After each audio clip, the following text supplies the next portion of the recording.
Oke, Assalamualaikum warahmatullahi wabarakatuh. Selamat malam, Bu Silvi dan teman-teman semua. Pada kesempatan kali ini, izinkan kami berdua untuk mempresentasikan materi mengenai investasi internasional.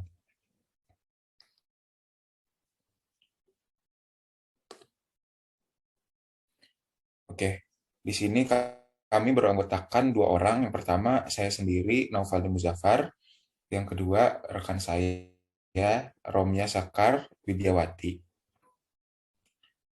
Oke, pokok bahasan dalam materi ini akan kami berdua bahas. Yang pertama ada manfaat diversifikasi internasional, yang kedua ada karakteristik investasi pada emerging market, yang ketiga menghitung return dan risiko investasi internasional, dan yang terakhir ada strategi investasi internasional. Nah, untuk materi yang pertama ini akan disampaikan oleh rekan saya. Silakan. Baik, terima kasih Faldi.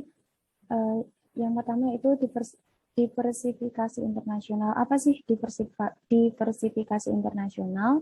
Diversifikasi internasional merupakan strategi yang diterapkan perusahaan di era globalisasi ini untuk mengembangkan pangsa pangan internasional yang dapat meningkatkan kinerja perusahaan. Diversifikasi internasional memberikan manfaat lebih besar bagi investor dibanding hanya berinvestasi pada pasar lokal. Dengan melakukan diversifikasi internasional ini, investor akan memperoleh manfaat pengurangan risiko pada tingkat keuntungan tertentu. Bisa di next.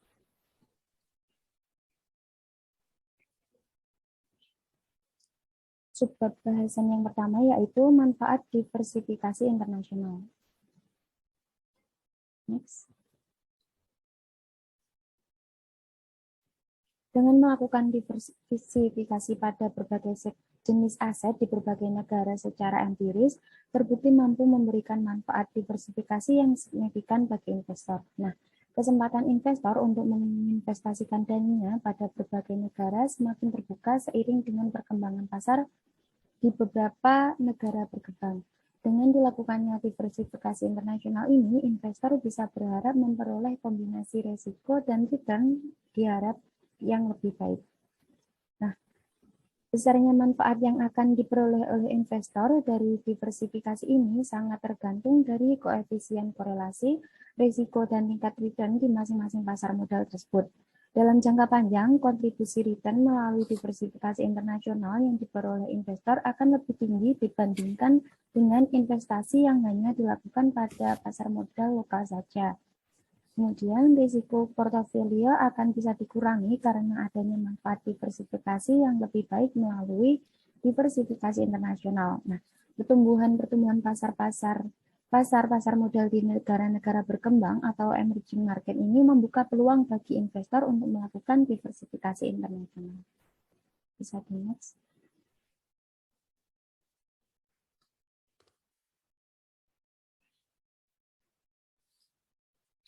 Oke, untuk bahasan yang kedua ini ada karakteristik investasi pada emerging market. Nah, jadi istilah emerging market itu diciptakan oleh Antoine W. van Eekmeijer dari International Finance Corporation dari Bank Dunia. Pengertian dari emerging market merupakan istilah bagi suatu negara yang memiliki kondisi perekonomian di level yang rendah akan tetapi menuju ke level menengah. Pada umumnya sebanyak 80% dari negara-negara emerging market merupakan populasi global yang mewakili 20% dari perekonomian di dunia. Pasar negara berkembang atau emerging market memberikan keuntungan yang lebih tinggi dengan risiko yang lebih rendah dan likuiditas yang lebih tinggi. Nah, selanjutnya ada strategi dalam emerging market. Nah, jadi ada beberapa strategi dalam emerging market, diantaranya sebagai berikut. Yang pertama ada inovasi terbaru. Jadi agar tercipta kemajuan perekonomian, maka dibutuhkan inovasi. Oleh karena itu, setiap bisnis yang berkembang di suatu negara sebaiknya selalu menciptakan produk barang ataupun jasa yang inovatif. Nah, sebab hal tersebut pada akhirnya akan membantu meningkatkan pertumbuhan ekonomi di negara tersebut. Yang kedua ada keefektifan. Perekonomian di suatu negara bisa saja mengalami peningkatan jika aktivitas ekonomi di dalamnya berjalan secara efektif. Nah, aktivitas ekonomi suatu negara yang berjalan secara efektif tentunya akan membuahkan hasil yang berupa peningkatan ekonomi suatu negara. Maka dari itu dibutuhkan suatu kontinuitas atau keberlanjutan dan konsistensi bagi seluruh aktivitas ekonomi yang sedang berjalan di sebuah negara.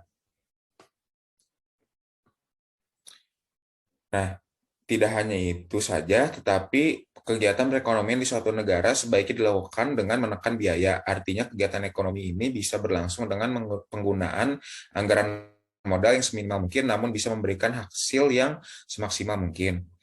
Nah, kemudian yang ketiga ada pemasaran produk. Pak, jadi pemasaran produk ini, kegiatan pemasaran turut menjadi salah satu strategi yang bisa berpengaruh pada kondisi perekonomian di suatu wilayah negara. Pada dasarnya berbagai jenis atau perusahaan yang sedang ataupun sudah berkembang di suatu negara perlu untuk memperluas pemasarannya. Pemasaran yang sukses tentunya akan membawa suatu negara untuk mengalami pertumbuhan ekonomi yang baik. Nah, pertumbuhan perekonomian yang baik inilah yang nantinya akan menentukan apakah negara tersebut telah mengalami kemajuan dan perkembangan secara signifikan ataupun tidak. Nah, selanjutnya ada relasi. Jadi relasi itu menjadi komponen yang penting bagi emerging market karena relasi atau partner bisa menjadi mitra kerja bagi perusahaan yang ada di emerging market. Dengan adanya partner atau relasi yang tepat, maka sebuah bisnis ataupun perusahaan tentu dapat mengalami perkembangan sehingga turut mendukung kestabilan pertumbuhan ekonomi di suatu negara.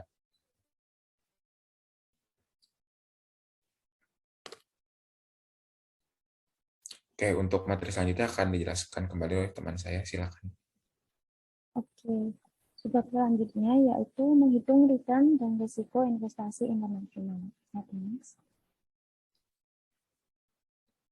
Dengan dilakukannya diversifikasi dana pada berbagai jenis sekuritas di berbagai negara, maka investasi internasional berkaitan dengan berbagai jenis resiko, yaitu yang pertama resiko nilai tukar atau exchange rate risk, kemudian yang kedua yaitu risiko politik atau political risk.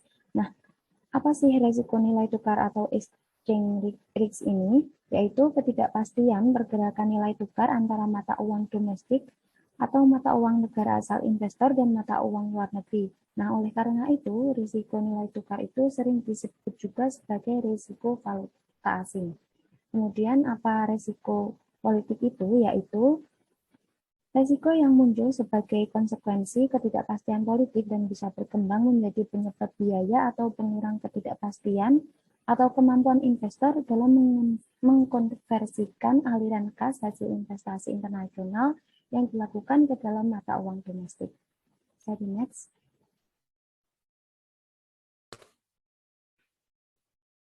Kemudian yang pertama yaitu menghitung tingkat return investasi.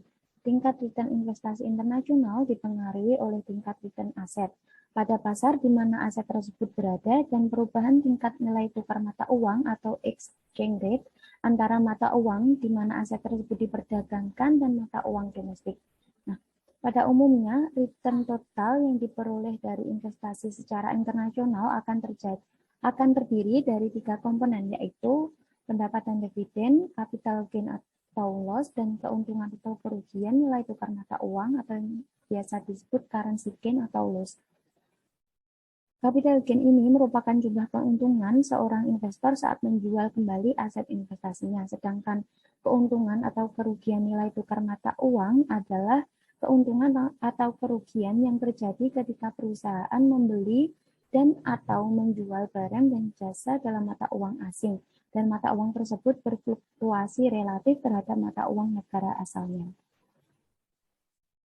Rumusnya yaitu R ditambah 1 ditambah RP sama dengan 1 ditambah PT dikurangi P0 ditambah div dibagi P0 kemudian dikalikan 1 ditambah growth. Nah, melalui rumus tersebut dapat diperoleh atau dapat dimengerti bahwa return investasi internasional itu merupakan penjumlahan dari return dari investasi pada sekuritas di negara lain ditambah keuntungan atau kerugian dan perubahan nilai tukar mata uang atau exchange rate gain atau loss.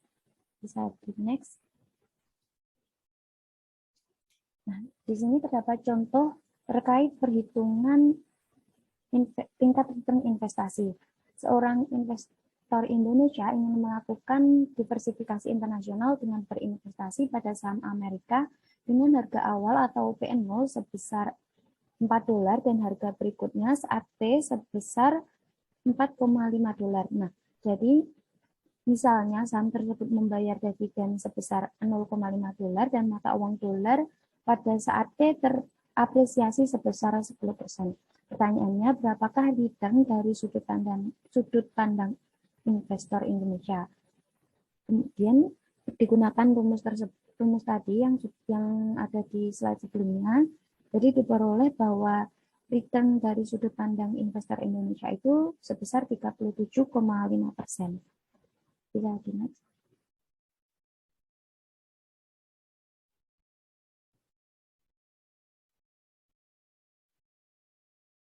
Kemudian yang selanjutnya yaitu menghitung risiko investasi internasional. Nah, untuk menghitung risiko investasi internasional ini dapat digunakan rumus standar deviasi, yaitu seperti yang tertera pada layar. Kemudian melalui rumus tersebut kita dapat memberikan contoh, yaitu seperti yang ada di slide. Diketahui bahwa standar deviasi return saham IPM di Amerika adalah sebesar 20%, dan standar deviasi nilai tukar dolar Amerika terhadap rupiah adalah sebesar 10%. Jika diketahui bahwa korelasi antara return saham IPM dengan perubahan nilai tukar dolar terhadap rupiah sebesar 0,15%, berapakah standar deviasi return saham IPM di Amerika dari sudut pandang investor Indonesia? Nah, menggunakan rumus di atas, diketahui bahwa hasil yang diperoleh yaitu sebesar 0,23,66 atau jika dipersenkan sebesar 23,66%. Nah, hasil ini itu jauh lebih kecil jika dibandingkan dengan menjumlahkan secara langsung kedua komponen resiko tersebut. Dan komponen resiko tersebut yaitu adalah 20% ditambah 10%, yaitu sama dengan 30%. Jadi, secara teoritis semakin kecil korelasi antara perubahan nilai tukar mata uang dengan return yang diperoleh dari investasi pada sekuritas di negara lain, maka semakin besar manfaat pengurangan risiko yang bisa diperoleh. Bisa di next. Oke, selanjutnya bisa dijelaskan oleh Valdi. Oke, terima kasih Rom ya. Izin menjelaskan bahasan yang terakhir ataupun yang keempat ada strategi investasi internasional. Nah, jadi yang pertama itu ada yang namanya itu strategi pasif. Nah, jadi dalam strategi pasif ini, manajer investasi yang melakukan strategi pasif akan berusaha untuk memproduksi ataupun mereplikasi kerja indeks pasar ke dalam kinerja portofolio aset yang dikelolanya. Strategi ini juga sering diistilahkan sebagai strategi indexing. Tujuan dari strategi pasif ini adalah untuk memperoleh return atau pengembalian portofolio sebesar return indeks pasar dengan menemukan seminimal mungkin risiko dan biaya investasi yang harus dikeluarkan.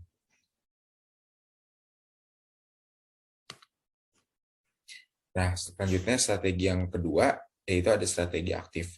Jadi dalam strategi aktif ini, manajer investasi secara aktif mencari informasi dan melakukan peramalan-peramalan terhadap perilaku pasar ataupun nilai tukar berdasarkan informasi yang diperoleh. Strategi aktif juga menuntut kemampuan ekstra dari manajer untuk melakukan peramalan pasar ataupun nilai tukar mata uang yang dalam kenyataannya sangat sulit dilakukan serta membutuhkan biaya yang tidak kecil. Oke, mungkin sekian materi yang bisa saya dan rekan saya sampaikan. Kurang lebihnya mohon maaf. Jika teman-teman ada pertanyaan, bisa menulis pertanyaannya di kolom komentar di bawah ya. Nanti aku dan juga saya dan juga Romnya akan menjawab pertanyaan dari teman-teman. Wabillahi taufiq wal hidayah. Wassalamualaikum warahmatullahi wabarakatuh.